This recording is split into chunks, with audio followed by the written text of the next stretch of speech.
शिव जी का भजन करने से कल शांति मिलेगी, परसों बाद शांति मिलेगी, 2 साल के बाद शांति, ऐसा नहीं। जब शिव जी का भजन करते हैं तभी आपको शांति का एहसास होता है। शिव एक ऐसा देवता है जो शांति देने वाला है। और शिव महापुराण ग्रंथ का एक विराम का श्लोक है, अंतिम श्लोक, जो आखिरी श्लोक शिव महापुराण ग्रंथ का है। इनमें भी भगवान व्यास जी ने शिव जी को क्या कहा? ऐसा नहीं कहा कि धन दीजिए, संपत्ति दीजिए, बुद्धि दीजिए, विद्या दीजिए, धनम देहि विद्या देहिम पुत्रम दे, ऐसा कुछ भी नहीं। क्या कहा? शिव आप अंबा के साथ सगण ससुत संब सदाशिव, अब सभी पूरा परिवार हमारे सबको शांति दीजिए, शांति चाहिए। और दूसरी बात, हमारा कोई भी मंत्र पूर्ण हो रहा, प्रार्थना पूर्ण हो रही, तो हम अंतिम क्या बोलते हैं? ओम शांति शांति शांति। इसलिए हम सभी शांति की खोज में है ना। तो शांति कौन देता है? स्वयं शिव तो देने वाला है। शांताकारं शिखर शयनम, शिखर पर शयन कर। शिखर देखो, पहाड़ का शिखर नहीं, विद्या का शिखर, ज्ञान का शिखर, तप का शिखर, योग का शिखर, ये शिखर। शिखर मतलब हमने समझ लिया कोई पहाड़ों पर शंकर जी सोए हैं, ऐसा नहीं। शिखर का अर्थ है विचारों की ऊंचाई, ज्ञान की सर्वश्रेष्ठता, इस शिखर की बात की है।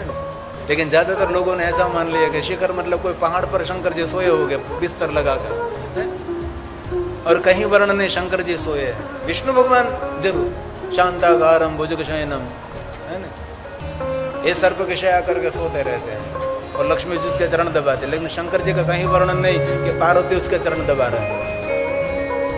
शिव जी की विशेषता है,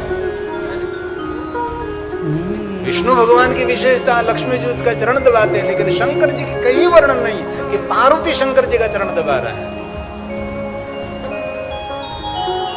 ये शिव है। लेकिन शिव जी की एक बात सत्य है कि शिव नीचे बैठते हैं और पार्वती को ऊंचा आसन देते हैं। वो हमारा शिव है, अपने चरण दबाने वाला। विष्णु को मैं छोटा नहीं दिखा रहा हूं, लेकिन दोनों की एक कथा बनती है। ये शिव है, ये महादेव है, सबका शिखर है। तप तो तप का शिखर, ज्ञान तो ज्ञान का शिखर, जोग को जोग का शिखर, ज्ञानी वैरागी तपस्वी सब शिखर पर है। उससे ऊपर कोई जा नहीं सकता। महादेव के ऊपर कोई, शिव जैसा कोई तप नहीं कर सकता। जोगी जटिल काम,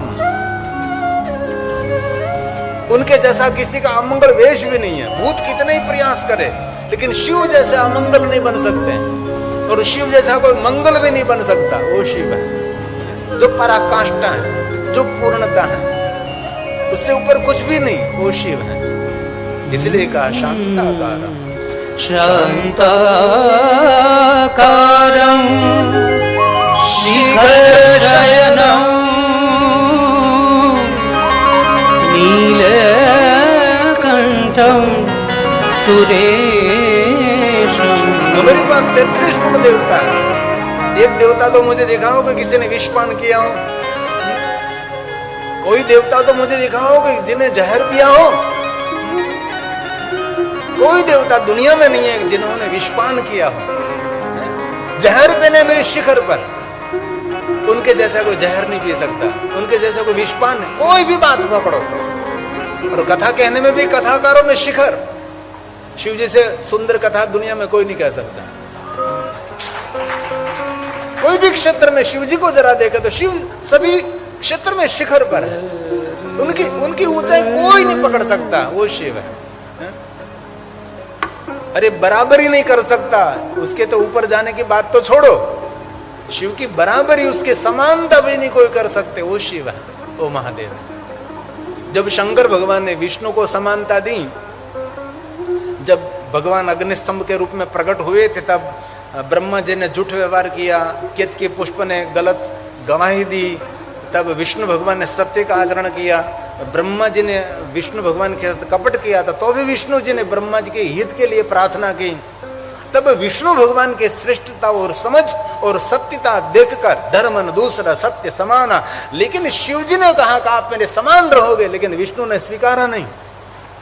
विष्णु भगवान ने कहा कि नहीं महादेव, ये तो आपकी श्रेष्ठता है, आप मुझे समान दे रहे हैं। एक बात याद रखना, आपको कोई भी महापुरुष, कोई भी साधु संत ज्ञानी विद्वान आपको समकक्ष सम आसन बिठावे, इसमें आपकी महानता नहीं, उनकी महानता है। ये समझ होनी चाहिए। अभी हमारे शारदा पीठ के शंकराचार्य जी महाराज का जामनगर के था में मिलना हुआ था, तो एक कुर्सी पर बैठे थे, तो मैं नीचे बैठ गया, तो मुझे पकड़कर उसने उसके समान एक कुर्सी पर बैठाया। मैं कहा नहीं बाबूजी, आप हमारे जगत गुरु हैं और शारदा पीठ के आप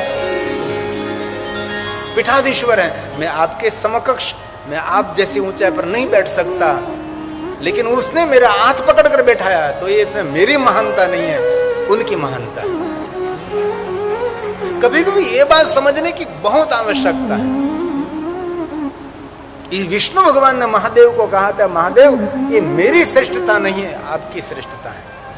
और विष्णु भगवान ये भी कहा था कि महादेव जो महान है ना, वही दूसरों को महानता दे सकता है।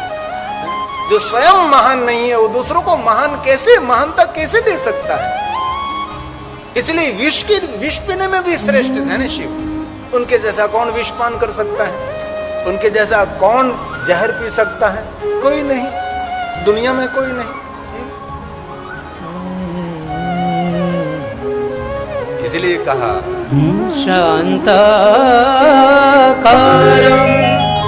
शिखर शयनम्।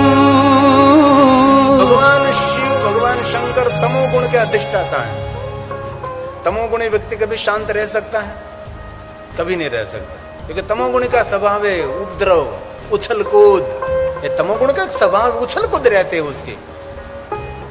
लेकिन तमोगुण के अधिष्ठाता होते हुए भी शांत रहने वाला देव ये शिव है। और युद्ध करने में भी निपुण है। गजासुर के साथ युद्ध किया, 10,000 साल तक किया, और 10,000 साल बाद गजासुर ने कहा भगवान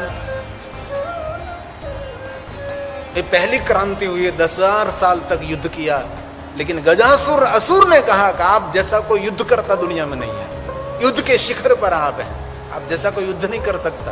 ये शिव है, महादेव। और एक बात कहूं, बुरी तो लगेगी, लेकिन कहता हूं, मेरे महादेव जैसा वैरागी तो कोई नहीं है, लेकिन महादेव जैसा कोई संसार भी नहीं है। ये शिव है, संसार का भी शिखर है, संसार का भी शिखर है शिव जी की। शिव जी की लीला सुनो तो महादेव जी उसके जंग पर पार्वती को बिठाते हैं।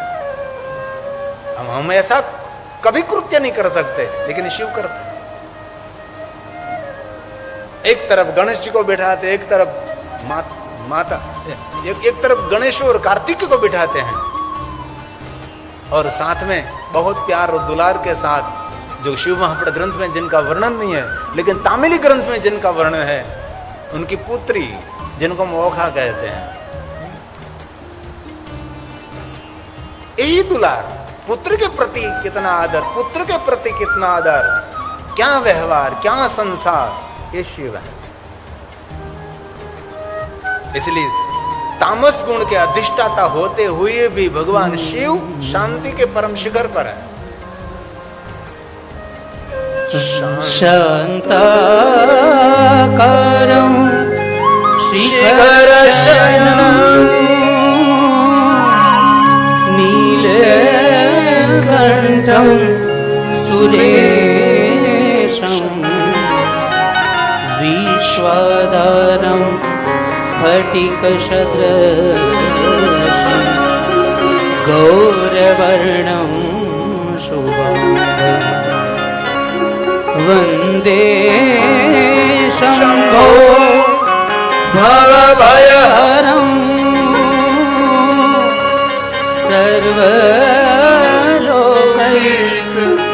सर्वलोकैकनाथं गौरीकान्तं त्रिनयनयनं योगविद्यानगम्यं